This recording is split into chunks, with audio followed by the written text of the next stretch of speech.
Hoy tengo grandes invitados, algunos me estaban haciendo acordar que no fue 2 años, 4 años que estábamos remando esta nota y llegó el momento, así que les agradezco mucho a los dos. Estoy hablando de Diego Lagomarsino y del ingeniero Torok, que siempre nos acompaña, así que les agradezco muchísimo estar en el estudio y participando de este programa, al cual vamos a estar hablando de, como ya sabemos, de la causa de Nisman.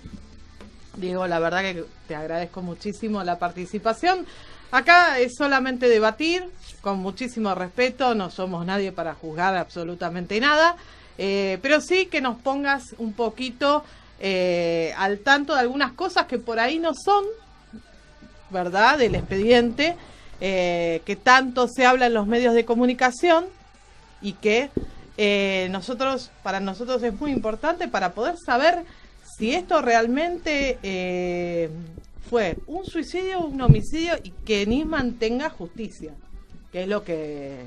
justicia o no, porque si fue un suicidio, que en paz descanse y que tenga paz, pero sobre todo eso, que tenga paz. Así que te doy la bienvenida y te agradezco muchísimo por estar acá y te vuelvo a repetir, relax, que acá no pasa nada. Gracias por la invitación. Es un honor estar al lado de Marcelo, que es un amigazo encima.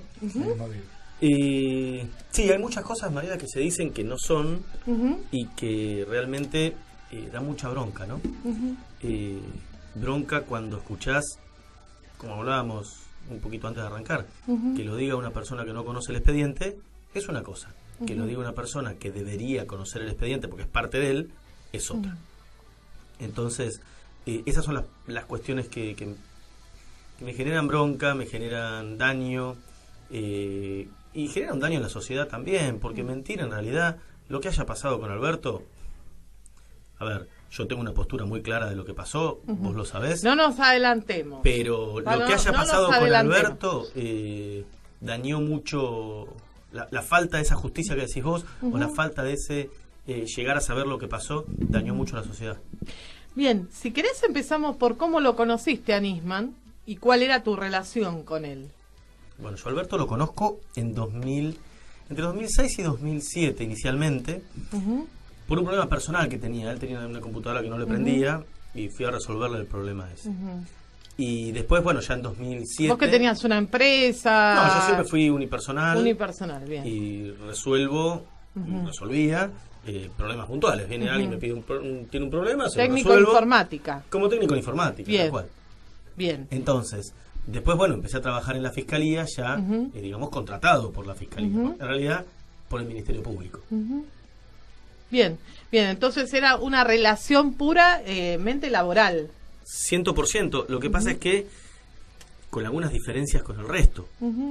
Yo tuteo a todo el mundo, y Alberto también, no era la excepción. Cuando yo le decía, vos Alberto, el resto le decía, usted doctor. Pero esa era la única diferencia que había entre él y yo, entre el resto y yo. No éramos amigos ni mucho menos, pero era un jefe con el cual yo tenía una muy buena relación.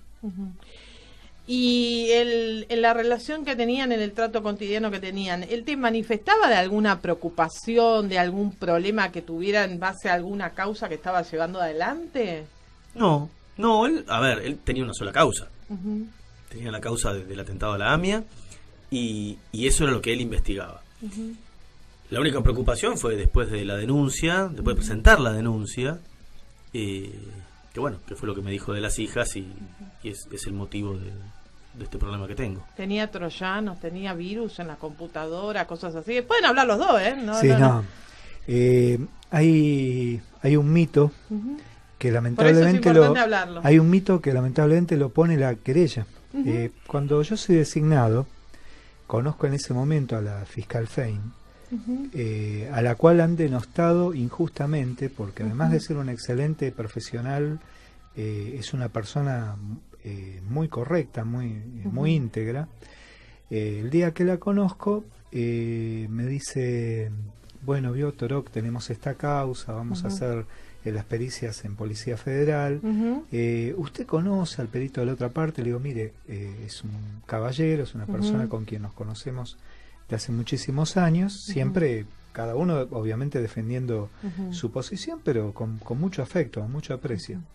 Y le dije una frase que ahí me quedó, ¿no? Porque yo le digo, mire, doctora, usted quédese tranquila, porque si yo, que estoy por la defensa, tengo la plena libertad de defender la evidencia, usted como doctora sabe bien que más de una vez la estrategia de los abogados es que sin mentir uno tampoco ponga los boletos en la parte contraria, ¿no? En cambio acá me dieron vía libre, tanto el doctor Rusconi como el doctor Palmeiro me dieron vía libre. Le digo, si a mí, que soy la defensa, me permitieron ir a fondo, no le quepa la menor duda que la querella... Sí, no le pusieron límites. Claro, ahora hacer la pericia. Ahora, sinceramente, cuando empecé a ver las situaciones que planteaba la querella, no mi colega, sino la estrategia procesal de la querella, de negar todo, de inventar cosas, que la máquina era un colador, que todo un montón de barbaridades que eran locuras. Yo le pregunté a Diego afuera del aire, ¿por qué no iniciaron acciones justamente de una acción de una estafa procesal? Porque usted sabe que todo tiene su tiempo en la justicia. Sí, yo ya sé. En esta causa se dio una particularidad, yo creo que insólita, y fue que cuando llega el momento de la posibilidad, digamos, cuando Diego no quiso apelar para ir rápido a juicio oral, para que se acabe toda esta sanata, porque es toda una sanata, ahora sabe lo que se está viendo, se ha visto, la computadora del padre de Diego, contador público, 3 años después de la muerte del fiscal Nisman, el celular del padre de Diego, ¿qué puede haber? Y bueno, pero eso son producto del allanamiento, te hicieron un allanamiento que se hizo muy a posteriori, como para poder mantener con vida en los titulares de ciertos diarios la causa. O sea, se imaginan cosas ridículas. Ahora, cuando nosotros, o sea, digo nosotros por el equipo del que formo parte, se optó por no apelar el procesamiento de Diego para ir precisamente a la causa, ya ir a la instancia oral, increíblemente el que apeló fue el doctor Lanuse por una de las querellas, de las querellas. Sí. O sea, ridículo. ¿Cómo va a apelar? Si busca la verdad, la querella, lo que tiene que decir es, señores, vamos con toda la carne al asador. Sin embargo, si usted después verifica todos los tweets de quien apeló, se da cuenta de que todos los tweets no tenían que ver en nada con la causa, sino con cierta favoritismo político, ¿no es cierto? Bien. Vamos, si no lo tomas a mal, a ver. Sí. Una de las cosas que siempre se habla es ¿por qué le prestaste el arma? No me lo preguntaron muchos. No, me imagino que no te lo deben haber preguntado muchos, pero bueno. Me lo preguntaron en varios tonos. Hoy no te lo preguntaron. Hoy no, solo vos. Hoy sos la primera. Me lo preguntan en muchos tonos. Muchos me dicen, ¿estuviste bien? Otros me dicen, estuviste muy mal. La realidad es que Alberto en ese momento necesitaba eso, me lo pidió, me dio. ¿Y qué explicación te dio para pedirse un arma? Porque vos pensás, un fiscal, seguridad tenía. Sí, tenía custodia. Medios de seguridad tenía. Custodia seguro. No sé qué otros medios, pero custodia seguro. No, como vos decís, tenía todas sus computadoras, sus cosas ordenadas, no había ningún inconveniente. ¿Por qué querría un arma? Bueno, justamente cuando yo voy la segunda vez, que es cuando yo le llevo el arma, mejor dicho, la segunda vez le expliqué cómo se usaba el arma. La primera vez, cuando me empieza a contar el motivo por el cual necesitaba un arma, yo dije, vos tenés custodia. Y él me dice, yo no confío ni en la custodia. Y me dio una explicación muy válida. Yo la vivo, yo tengo custodia también. La custodia va atrás. ¿Vos tenés custodia? Yo tengo custodia. La custodia va atrás. ¿Usted tiene custodia? Cuando me amenazaron, me lo ofrecieron, pero preferí ser blanco móvil yo y no trasladarlo a ningún ser cercano. Entonces, igual Diego le puede decir, hay gente muy amable que... todos los días estacionan un auto en la puerta de la casa para ver que llegue bien. Abren puertas, abren... ya hemos visto algunas fotos. Mirá, entonces cuando yo le digo eso, él me dice que no confía en la custodia. Y fue muy claro. Y si el auto de la custodia va atrás de él, si a él le chocan a la custodia, él queda solo. Clarísimo. Pero eso le pasa a cualquiera. Y me termina de convencer cuando me dice, vos sabés lo que es que tus hijas no quieran estar con vos por miedo a que les pase algo. Quebrado, totalmente quebrado. Yo nunca lo había visto a Alberto así. ¿Qué fue antes del hecho? ¿De la muerte de Nisman? ¿O fue mucho antes? El sábado. Eso fue el sábado que me pide el arma. Yo, recordá, si no lo sabés, lo recordamos nuevamente. Voy a la casa cuando me llama. Ahí me empieza a contar que necesitaba un arma. Yo voy a mi casa, la voy a buscar y se la doy. Entonces, en ese convencimiento que me hizo él, yo incluso le aclaré que el arma no funcionaba bien, el arma era un arma vieja. Vos pensá, el arma no se disparaba desde el año 2002. ¿Vos que tenías el arma guardada? ¿Por qué tenías? ¿Por seguridad? No, me la habían dado y la tenía en un cajón, registrada a mi nombre, con la documentación en regla. La tenía guardada en un cajón. Vos acordate que en un momento dijeron Lago Marcino llevó el arma desarmada. Aclaramos que llevar el arma desarmada es el cuerpo del arma por un lado, el cargador por otro y las balas por otro. ¿Por qué? Porque yo tengo tenencia, no tengo portación. Entonces la portación te permite tener el arma lista para disparar, la tenencia no.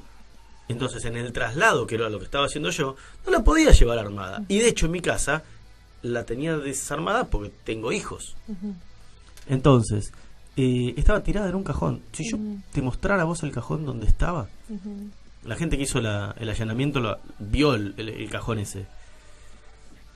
Mira, hay desde pasacidís, minidisc, lapiceras viejas. O sea, ¿viste el cajón de las porquerías? Cuando uno tira todas las cositas ahí, en el cajón de que tira todo ahí. Bueno, entonces no tenía mantenimiento, no tenía nada. De hecho, mirá el mal mantenimiento que tenía, que cuando Gendarmería Nacional quiere hacer una prueba de disparo, intentó 7 veces disparar y la bala no salió. Tuvieron que hacerle un mantenimiento para recién después que el arma dispare. Bien, y mira, una de las cosas que siempre también se dijo fue el tema de que vos con Nisman tenían cuentas bancarias. Yo la verdad que no sé si esto es así. Eso es real.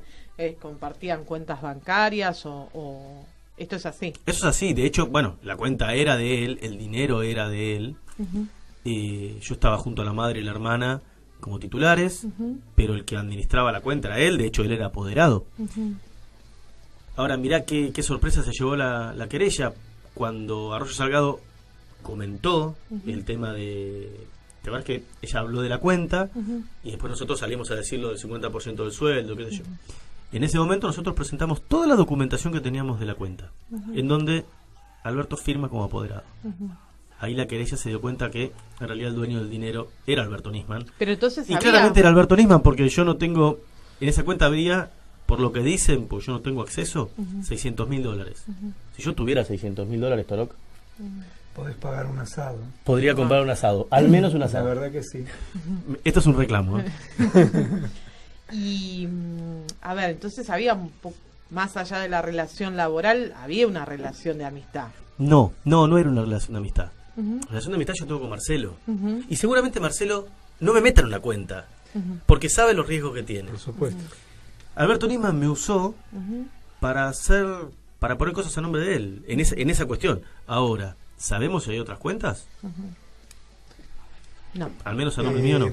Cuando se pase, yo tengo mucha fe que cuando se pase a la instancia oral, que no se va a poder chicañar un montón de evidencia, van a aparecer un montón de cosas, porque obviamente yo como perito estoy impedido de manifestar sobre elementos internos de la investigación, pero yo le garantizo de que por un lado va a haber datos interesantes que en ese momento sí se van a poder exponer. Por eso es que la defensa está tan interesada en que se pase a la instancia oral.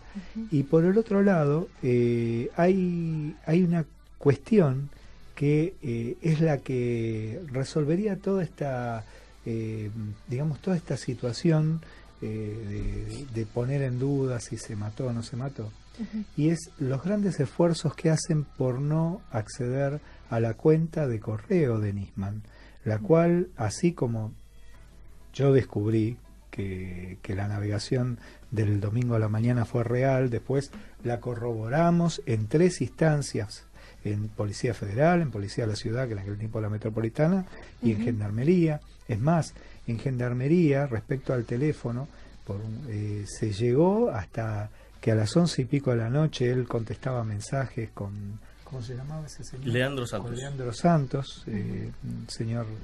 y una causa por secretismo en Uruguay. En Uruguay. Sí, el representante de modelos. Representante de modelos, sí. O sea, hubo movimientos. Claramente nosotros comprobamos con mis colegas que el teléfono lo apagó correctamente a la noche, se cargó, a la mañana se prendió de nuevo. Toda la dinámica fue real, pero curiosamente, a pesar de que aparece claramente el acceso a la cuenta Yahoo, se negaron a pedir la información. A mí me cabe, dentro de lo que es el plano de la investigación forense, conjeturar, y dentro de mis conjeturas está en que ahí podría perfectamente haber habido despedidas, reclamos, claro, y también, no había instrucciones, no había... instrucciones económicas que podían haber sido sumamente importantes. Cartas, Mira, hay algo muy importante para agregar a lo que dice Marcelo. La navegación fue local.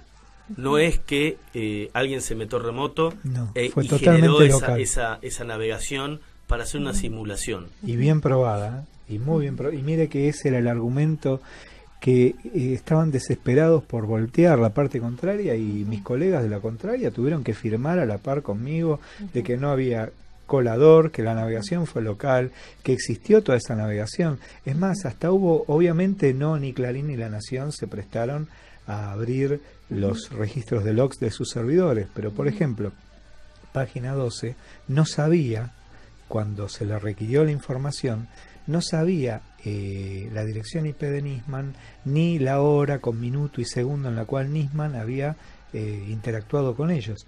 Y sin embargo, el dato que dieron fue exacto. El control que se hace en la madrugada, porque acá tenemos toda esta investigación y no se pudo fabular más, gracias a que gente de Policía Federal, después en aquel tiempo Apoyo Tecnológico Judicial, 2 oficiales con muy buen trabajo, preservaron debidamente la computadora. Y al preservar debidamente la computadora, quedaron todos los datos con toda precisión, incluso hasta cuando un oficial, para poder levantar rastros, necesitó cerrar la tapa. Como usted sabrá, con su notebook, cuando usted baja la tapa, por lo general las notebooks se ponen en suspenso. Sí. El minuto que él dijo que la bajó y que lo puso en suspenso, en los registros de logs nos aparece exactamente así.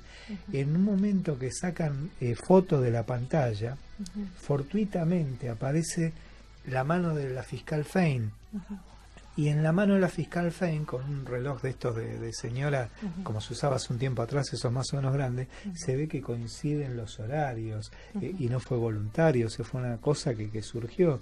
Y acá hay un detalle que es el más valioso de todos. Diego, el 19 a la mañana, el 19, o sea, todavía al señor fiscal lo estaban haciendo la autopsia y todavía ni se lo habían entregado el cadáver a la familia. Diego fue y declaró. Lo que declaró nunca se corrigió, nunca se desdijo. Ni siquiera en indagatoria. ¿Cuándo te enteraste vos de la muerte de Nisman? El lunes a primera hora, 7 de la mañana más o menos. ¿Y vos en algún momento quisiste hablar con la familia? Porque si ibas a la casa, arreglabas las cosas, la computadora, en algún momento te la habrías cruzado a la familia. Mira, inicialmente yo quise hablar, y me dijeron que no era el momento. Después, hubo varias diferencias entre ellos y nosotros, porque la verdad se agarraron con todos, pero yo no tengo ningún problema de hablar con nadie. Es más, hay un abogado de la ex querella, el abogado Victorica, Romero Victorica, que no sé qué problema tiene, no se anima a hablar conmigo, pero pone tweets todo el tiempo. Pero Twitter ustedes se están peleando, Yo no me peleo, yo le digo la verdad, claro, la verdad que él está queriendo ocultar. Esto es como el famoso, cuando ustedes hacen el cierre del tráfico telegráfico, ¿no? O sea, o del tráfico epistolar. en realidad uno no puede aceptar que se digan mentiras descaradamente gente que sabe la verdad de la causa.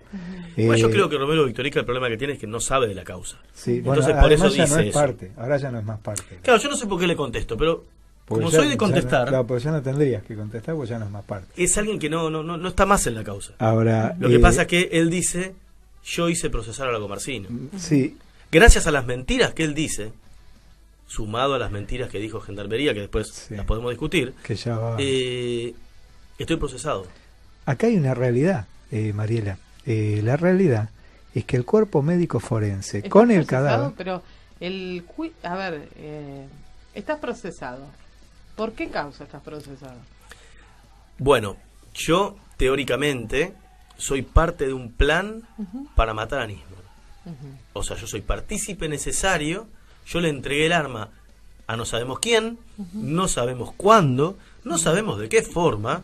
Obviamente estoy siendo irónico porque no pasó eso, pero es lo que dice la justicia, para que no sabemos quién, no sabemos cuándo, lo mate. Bueno, ahí viene la otra pregunta. ¿Qué decía la fiscal Fein y qué decía la jueza Paramagino?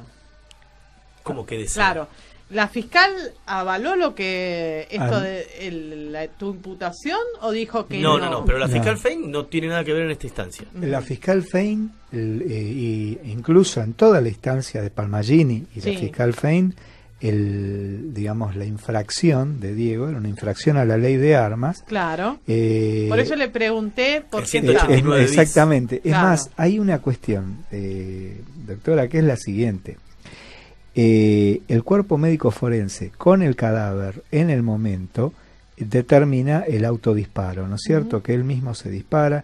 Los que estuvieron en la escena del hecho pudieron ver las características de cómo fue realmente las características de cómo se rocía exactamente, cómo es la expulsión, digamos así, para decirlo fino, en un medio, la sangre y la mucosa y todo en el momento de un disparo. ¿Y todo los restos de pólvora en la mano? Estaba bien los restos de pólvora, porque ¿sabe lo que pasa? Ellos dicen que no había, o sea, usted puede tener, imagínese la presión y la temperatura a la cual se produce la fusión del fulminante. Eso le puede dar una fusión de 2 elementos o de 3 elementos. Aparte hay que ver el tipo de... Usted sabe que yo soy magíster en ciencias criminológico forenses, o sea, no le estoy hablando de... No, por supuesto. De informático. Usted puede estar hablando de, dependiendo el proyectil, puede ser que el fulminante, como en el caso de un 22, está precisamente del lado de adentro de la cápsula, o puede estar, no sé si usted habrá tenido oportunidad de ver una munición, me imagino que sí, montado a presión de la parte externa. Dependiendo cómo esté puesto el fulminante, además si es accionamiento central o lateral, depende eso, y por el tipo de arma depende la cantidad de partículas que puede haber y las características. Además, la antigüedad también, ¿no es cierto? Estamos hablando de una calibre 22, el fulminante está del lado de adentro, una munición antigua, en una pistola, o sea, en el momento del accionamiento, en ese instante cerrado, y aún así había un montón de partículas de fusión de 2 de los 3 elementos. Bueno, cuando usted habrá visto, cuando uno habla de indicios, puede hablar de indicios vehementes, ¿no es cierto? Un indicio vehemente en este caso sería que las partículas tuvieran la fusión de los 3 materiales. Un indicio simple es 2 de los 3 elementos, los cuales, si uno los suma con otros indicios concordantes, precisamente da la evidencia. Ahora, ellos se niegan a aceptar eso. Sí, pero hay algo mucho más complejo. ¿Por qué se niegan ellos? Perdón, Mariela, acá hay algo mucho más complejo. Primero, Alberto Nisman tenía 69 partículas consistentes en mano derecha y 19 en mano izquierda. Pero más allá de que tenía, ¿qué te dicen los abogados de la querella? O la querella en general, no tenía características. O sea, no tenía de los 3, fusión de 3, pero había fusión de 2. Claro, pero la norma dice que pueden, o sea, que no tenga características, y de hecho lo dice la norma y lo firma el ingeniero que hizo el estudio, no significa que no haya disparado. Significa que puede haber sido el disparo de arma o de otras funciones. Una herramienta, por ejemplo, esas que colocan, ¿vio esas herramientas que usted fija a un muro de concreto, por ejemplo un gancho, entonces usa una carga explosiva, que yo creo que Nisman ese día no usó nada de eso, es muy poco probable, pero además hay otra cuestión, hay una cuestión molecular. La molécula de la sangre es una molécula más gruesa que, digamos, que las moléculas que producen esta deflagración. Vale decir que la sangre limpia, y limpia en el mal sentido de la palabra, borra. Y aún así había, como Diego le dice, una cantidad importante de partículas. No era que no había, no era que en las manos no tenía nada. Pero además hay otra cuestión más.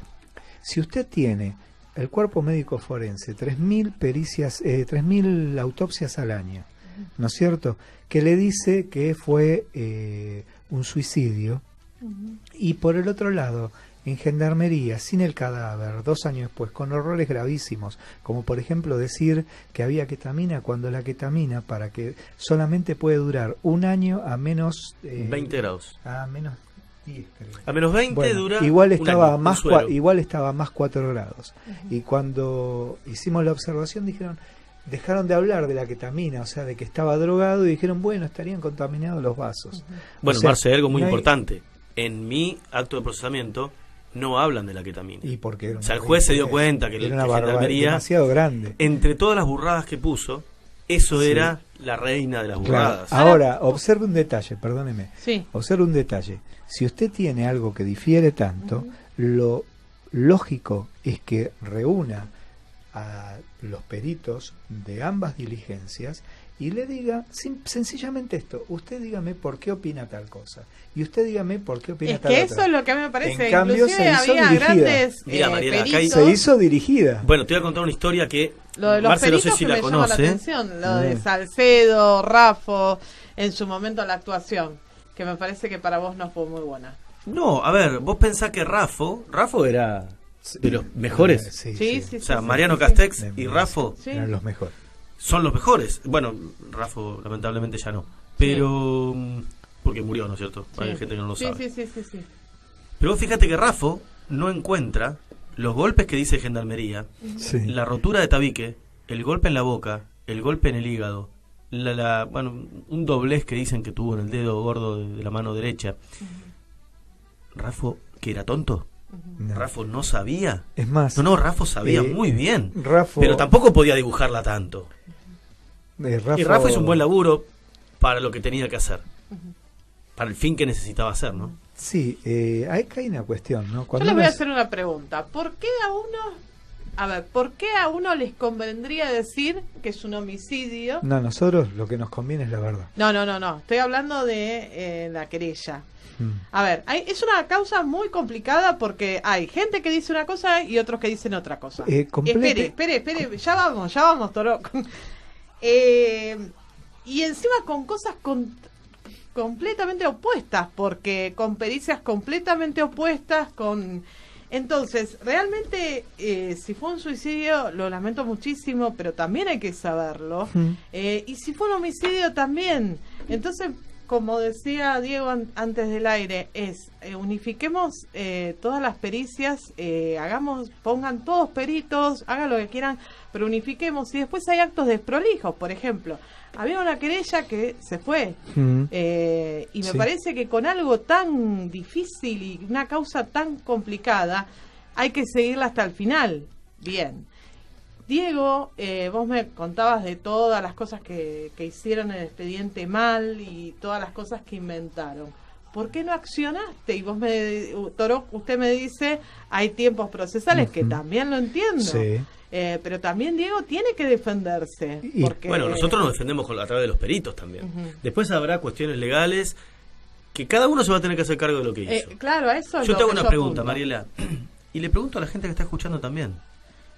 El estudio de Gendarmería le hicieron 28 peritos. Acá no es, somos muchos, somos mejores. 28 personas, no digamos 28 peritos. Entre esas 28 personas que integraron, ¿cuántos fueron médicos? 2. O sea, solamente 2 están contradiciendo a 13 médicos del cuerpo médico forense que la tienen lunga en el tema. Yo no sé cuántas veces esos 2 médicos habrán hecho alguna pericia de este tipo. Y sin cadáver, contra los otros teniendo el cadáver. Que la diferencia es enorme, porque yo le digo, Mariela, no es lo mismo analizar las imágenes que analizar el cuerpo. Eso de que el cuerpo habla es verdad. Todos los recursos, todo lo que surge de evidencia, desde el cadáver, digamos así, desde el occiso hasta cualquiera de los elementos, todo habla. Solamente hay que saber escucharlo. Y a la respuesta a lo que usted pregunta, es muy sencillo. Esto fue una causa que fue muy usada políticamente. Y observe un detalle. Que cada vez que suena y baja, hay una crisis económica, aparece nuevamente. Ahora, observe un detalle. A los 10 días, creo que fue, la querella Arroyo Salgado, la doctora Arroyo Salgado, denuncia a la madre y a la hermana del fiscal por lavado de dinero. El primer día, o sea, usted sabe que a los poquitos días de la muerte del fiscal, se hizo un allanamiento en la casa de la madre, se encontró una serie de elementos. Observe que lamentablemente los primeros días parece que quienes tenían que buscar la verdad sobre la muerte se dedicaron más a problemas económicos. Entonces, cuando uno ve, por un lado, la negativa al análisis, digamos, o a tomar en consideración un trabajo serio y cotejarlo con el que ellos consideran, con el que con su criterio el juez adopta como que es el válido, pero descarta el otro que fue en la escena, que fue hecho por profesionales muy válidos, todo eso, ni siquiera admite un careo, y que por el otro lado vemos cómo es la manipulación, ¿no?, de la causa a través de los medios, y por el otro lado uno observa las peleas por una cuestión económica y de que después quien impulsaba teóricamente la verdad se retira y todo. Evidentemente, claro, acá a Diego le han plantado a él lo han matado en vida, a Diego lo han matado en vida. Yo te quería preguntar, además de tener las causas, que es complicado, ¿qué otros problemas has tenido? A ver, este es un gran problema. No digo que sea el peor, porque yo siempre trato de poner las cosas blanco sobre negro. ¿Tu familia se unió a vos o tu familia te dejó? No. Porque a veces pasa que las familias se dividen. No, yo creo que en cuestiones de afecto logré más ahora que lo que tenía antes. Lo tenés al lado a Marcelo. O sea, él es un ejemplo de eso. ¿Qué me pasó? Yo no lo hubiera conocido de la manera que lo estoy conociendo si no hubiera pasado esto.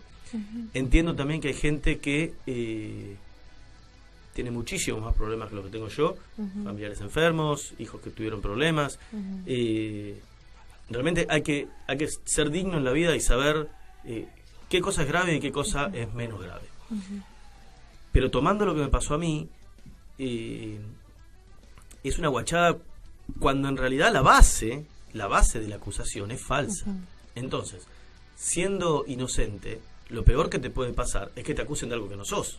De hecho, ese es el fin de esta causa. Vos podrías preguntar, ¿y por qué se meten con vos? Bueno, yo le di el arma a Alberto. Ahora, no pueden armar en base a haber dado un arma a Alberto, haber sido parte de un plan criminal. Déjame retomar un poquito para atrás lo que hablabas recién de las pericias, y de hacer una suerte de junta para que todo se esclarezca. Claro, porque si no es todo muy dividido. A ver, no puede haber... Date cuenta de esto, Mariela. Tanta diferencia entre unos y otros que unos dicen, no, esto es así, es muy... Algo no anda bien. ¿Vos te acordás, Mariela, que se habló muchas veces de todas las veces que Lagomarsino se opuso a la Junta de Gendarmería?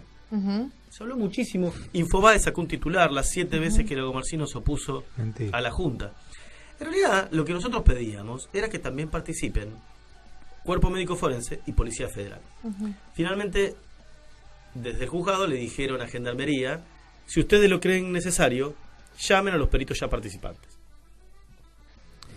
No solo eso no lo hicieron, sino que cuando fueron mis peritos a la Junta, no los dejaron entrar. Tuvieron que hacer un pedido a la Fiscalía Especial y ahí los dejaron pasar. Y no solo eso, porque eso fue alrededor de septiembre. 4 meses antes Clarín publicaba el resultado de la pericia. Sí. Entonces, Mariela, ¿de qué verdad me estás hablando? Ahora, si querés, bueno, crucifíquenme y listo, fue Diego el culpable. Pero eso no resuelve nada.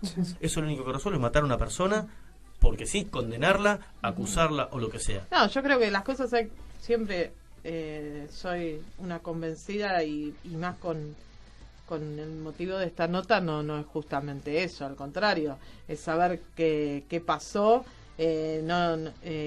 y también que hagas tu descargo, porque en su momento vos no hablaste mucho, y sí hablaron mucho los medios, y la idea era, a ver, ¿qué es lo que es real en el expediente? Porque tampoco tenemos mucho acceso, los que somos como yo, abogados comunes, no tenemos acceso al expediente a ir a verlo.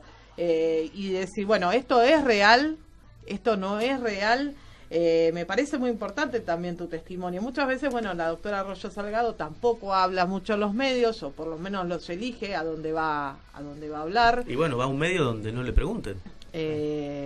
Y a mí realmente me parece muy interesante que vos digas y que digas, Mira, bueno, Mariela, esto es así, esto no es así. Pero sí, vuelvo a repetirte, no puede ser que de las pericias uno diga, no, fue un homicidio, tiene golpes, esto, aquello, lo otro, que también hay que ver una realidad. El hombre, si se disparó, cuando se cae, se lesiona. Sí, tiene un golpe en la cabeza que es producto del golpe contra la pared. Si se contemplaron esos golpes. No, esos golpes sí, esa es la única coincidencia que hay, es el golpe contra la pared.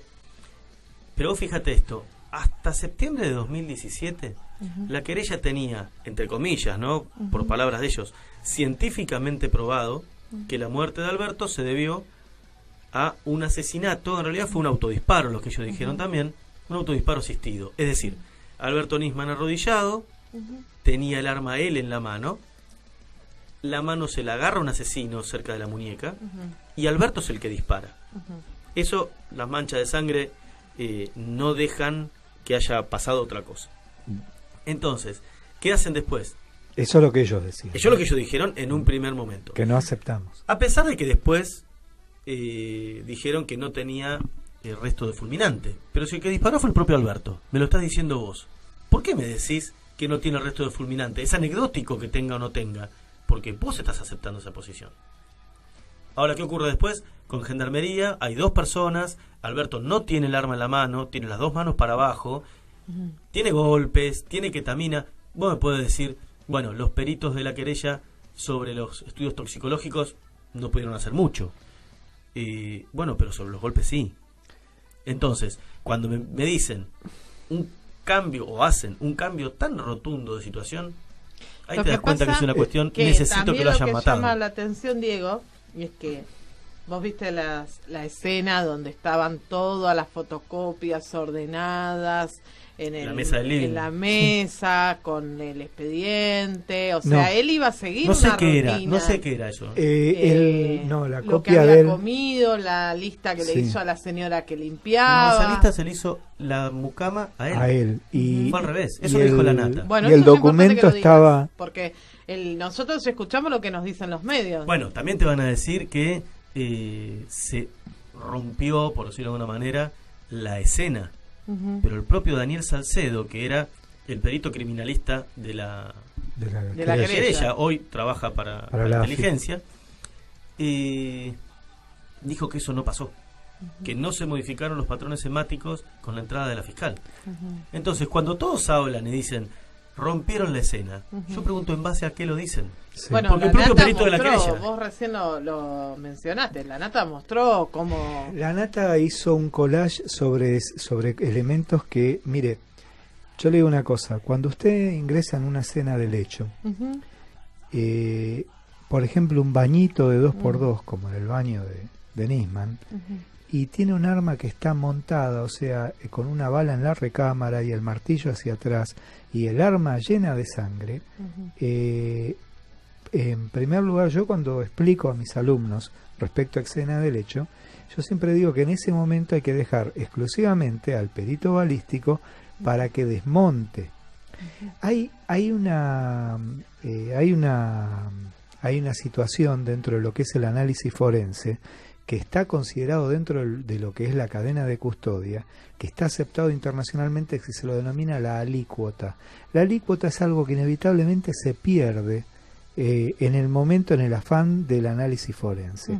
Eso que mostraba la Nata respecto al número de serie, que corrían con un guante, primero que si no hubieran identificado el arma con número de serie, también habría habido un error. Segundo, no es que uno corriendo, digamos, el perito interviniente... En ese momento, perdón que lo interrumpa, también se dijo que los de Gendarmería utilizaron el baño. Los de prefectura, nada, sí, también dijo que, mire, yo no voy a defender el accionar de prefectura. Yo no voy a defender tampoco lo que va en contra precisamente de lo que yo enseño siempre, de lo que son los 3 perímetros de seguridad. Pero lo que sí le digo es que hay indicios suficientes como para demostrar una situación, digamos, presumiblemente de que el disparo fue autoejecutado. Ahora, hay una cuestión muy importante, Mariela. Cuando nosotros hablamos de autodisparo, o sea que él se disparó, puede haber sido, digamos, consciente de un suicidio, voluntariamente un suicidio, puede ser un suicidio inducido. ¿Pero por qué no dejó cartas? Permítame. Un suicidio inducido, que en ese caso el correo electrónico sería maravilloso para definir eso. Yo no le hubiera dejado a la madre del fiscal que retire efectos de la casa, como lo dejaron, se filmó, y la Nata, a pesar de que eso lo mostró, no le dio relevancia, y es un detalle gravísimo, gravísimo. Y por otra parte, digamos, puede haber habido hasta un accidente de una persona inexperta con un arma, valga el término jugar, de ponerse un arma y decir me mato, y que se le dispare de verdad. O sea, hay una serie de variantes para analizar. Un arma calibre 22, contrario a lo que ahora pretenden poner, y que algunos dicen que es la que usan los sicarios, es absolutamente mentira, porque no llega al menor nivel de detención que hace falta para poder frenar a una persona con un disparo. Es realmente, si hubiera habido toda esa conspiración que dicen, sería demasiado fortuito. Primero, que enganchen, perdón el término, un gil que entregue el arma, cuando antes otros, el comisario Bogoliuk y Benítez, o sea, un amigo de Nisman y un custodio, ambos reconocieron que a Bogoliuk no le pidió expresamente el arma, pero Bogoliuk no dudó. En el primer momento, sí, mira, a mí me llamó, me dijo, yo estaba en Mar del Plata, le dije, ¿necesitas algo? Todavía lo volví a llamar, no le prestaron atención. Benítez dijo, a mí me pidió, y yo dije, ¿para qué querés un arma? Ahora, perdón, esas cosas son, todo eso se descarta por el juego en contra. ¿La custodia en qué estaba ese día? Y abajo, como siempre, la marcaba Nisman. El que manejaba la custodia era Nisman. Pero yo siempre estaban abajo, ¿no tenía alguien que fuera a ver que si le pasaba algo? A ver, yo te digo lo que viví desde el año 2007. O él no los quería muy cerca. Bueno, él no, por eso te digo, el procedimiento de la custodia lo marcaba él. De hecho, él tuvo muchas discusiones con quien era el jefe de las custodias de la Policía Federal por cómo se manejaba con la custodia. Entonces, Alberto todos los días le decía, váyanse. De hecho, ellos iban, dejaban el auto en la fiscalía, Hipólito Yrigoyen al 400, y se iban. Entonces, ¿prueba de eso cuál es? Y bueno, preguntá cuántas veces dejaban el auto en la fiscalía. A ver, los custodios están procesados por, no sé si es encubrimiento, abandono o una figura. La realidad es que el que manejaba eso era él. Y el que decía, vamos, venimos, me quedo, vengan a tal hora, váyanse, era él. Lo que pasa que, claro, no conviene eso. ¿Por qué? Porque demuestra que ese plan, bueno, en realidad tenemos que hacer que la custodia se vaya para que vengan, como dicen por ahí los iraníes albinos, a cometer el asesinato. Hoy, tu situación procesal, me dijiste que estabas procesado por esa causa. Procesado por... Otras causas no tenías, ¿no? No, ninguna. Ah, ok. No, ninguna. Y esta causa estás procesado. Injustamente procesado sería la palabra. ¿Hay elevación a juicio? Bueno, como te decía Marcelo... la peló quien tendría que impulsarla. Esto fue una charla que tuvimos entre todos y dijimos, che, ¿qué hacemos? Y decidimos ir directamente a un juicio oral. ¿Por qué ir a un juicio oral? Porque en un juicio oral tenés que discutir y va a venir el cuerpo médico forense y les va a poner, digamos, los puntos sobre las IES a todos los que dijeron cosas que no eran. Ahora, yo hace 4 años y medio que estoy con esta mochila. ¿Quién me paga eso? ¿Quién le paga a mis hijos que yo no puedo irme de vacaciones con ellos? No podés salir del país. No puedo salir del país, no puedo hacer más de 100 kilómetros. No solo no salir del país. Entonces, ¿quién me devuelve los años que me consumieron? Pero todavía no hay fecha de juicio, nada. Está todavía en una instrucción. ¿Está ahí? ¿Está todavía ahí? Está todavía en Comodoro Pi.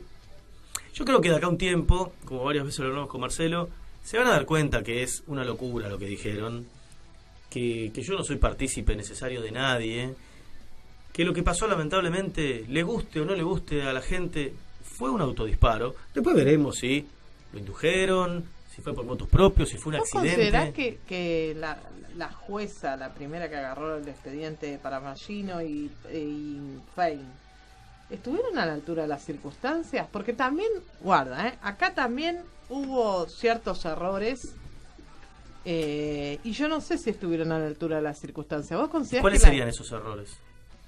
Y bueno, la primera, la de, a ver, las pericias. No puede haber una pericia a un lado, una pericia. A ver, tiene que haber una uniformidad en el bueno, el la dictamen. fiscal Viviana Fein le pide al cuerpo médico forense que firmen un solo dictamen con la disidencia que correspondan, tanto con la defensa como con la querella, pero un solo documento. Los que se abren y generan un segundo documento son la querella. Y eso queda sentado tanto en el informe del cuerpo médico forense como en las actas correspondientes. Después tenés otro informe de la Policía Federal Argentina, que es, yo te diría que es un manual de estudio de manchas de sangre, que pone a Alberto Nisman parado frente al espejo disparándose con armas manos. Hasta pone una imagen simulada de cómo fue. Entonces no hay muchas pericias. Vos tenés el cuerpo médico forense con experiencia vasta, Policía Federal, que si unís esas dos cosas te da un autodisparo. Después la tipificación legal. Claro, Romero Victorica es muy pillo y te dice el cuerpo médico forense no determina suicidio u homicidio. Claro, Manuel, el problema es que el artículo 31 del reglamento del cuerpo médico forense se los prohíbe terminantemente. Lo que pasa es que Romero Victorica no solo no conoce ese reglamento, sino no conoce la causa. Ese es el problema que tiene esa persona. ¿Por qué dice que no conoce la causa? Porque dice barbaridades.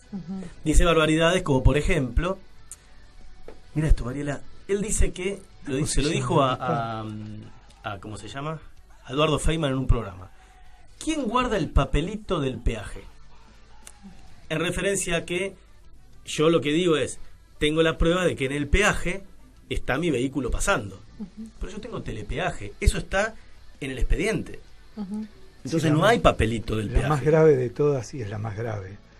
Yo ahí no sé, doctor Romero Victorica, pero sí recuerdo perfectamente la doctora Arroyo Salgado diciendo el tiro fue atrás, de atrás hacia adelante en ángulo, y atrás de la oreja, la radiografía, las filmaciones, una serie de elementos que no lo voy a decir por una cuestión de buen gusto, claramente demuestran que el tiro ingresa por una sien, atraviesa en forma recta, toca la otra sien, lo que genera la muerte instantánea.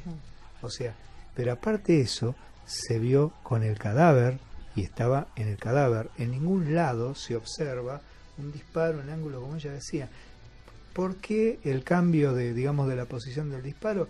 Y por la única manera de decir que alguien de atrás había disparado, que en realidad hasta incluso el disparo lateral es perfectamente factible que lo hiciera en un homicidio. O sea, nos quedan pocos minutos, pero vamos a aprovecharlo y quiero que me digan los dos qué esperan de la justicia. Usted también, Toro, me parece que espera.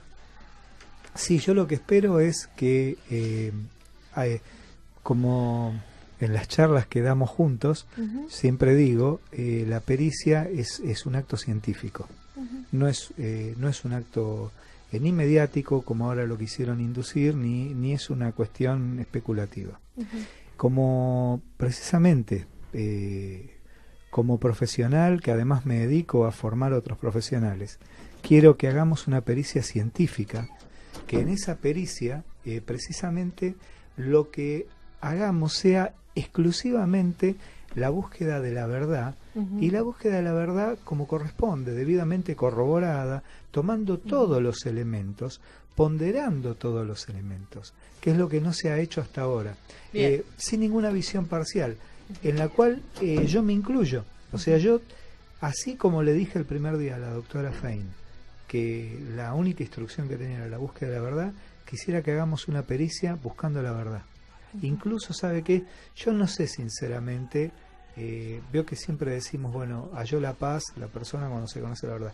No sé si la persona va a hallar la paz, pero sí que halle la paz la familia, hay hijas, hay una madre. Entonces,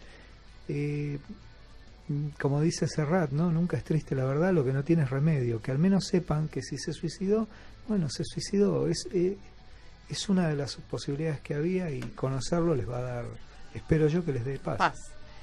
Vos, Diego. Mirá, vos me preguntaste fuera del aire qué sentimientos tenía con Alberto. Sí. Y te voy a dar algo que no sé por qué se me vino a la mente recién y hasta me emociona cuando lo recuerdo. Yo tengo 2 hijos, Gregorio y Elena. Y Elena puntualmente me abraza y me dice, papi, te quiero mucho. Y me dice cosas muy lindas, típico de nena y el papá, ¿no? Y cada vez que me lo dice, te lo prometo por ellos dos, lo primero que se me viene a la mente es Cala. Digo, Cala no le puede decir esto al papá. Y cuando vos me decís si yo siento bronca o no por Alberto, primero que bronca es lo más mínimo, odio es lo más mínimo, al contrario, yo lo perdoné. Tengo todo el derecho a perdonarlo, Romero Victorica, que dice que yo no tengo derecho a perdonarlo. Hasta en eso se meten, ¿entendés? Hay una periodista que me dijo cínico por pedirle paz a Alberto, una periodista de América. Y lo único que yo quiero es que se sepa lo que pasó. A ver, yo sé lo que pasó, Marcelo sabe lo que pasó, la justicia sabe lo que pasó. Vos recorres tribunales, Mariela. Sabés lo que pasó.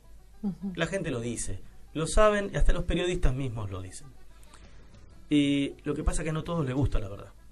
Hay un periodista de Clarín, Héctor Gambini, que después de hablar durante horas, rebatiendo todas las teorías que me da él y todas las cuestiones que él cree que por eso fue un homicidio, me dijo, yo creo que a Nisman lo mataron y punto. Como dice Luis Novarecio, la justicia no es un acto de fe. La justicia son pruebas. Acá pruebas de que haya sido un homicidio no hay ninguna. Bien, programón hoy, ¿eh? La verdad que espero que haya justicia, justicia en el sentido que se sepa la verdad, como acá decimos. Espero que se hayan sentido cómodos. Comodísimo, gracias por la invitación. Torok siempre me interrumpe. Bueno. Tendríamos que hacer un programa de 2 horas un día de estos.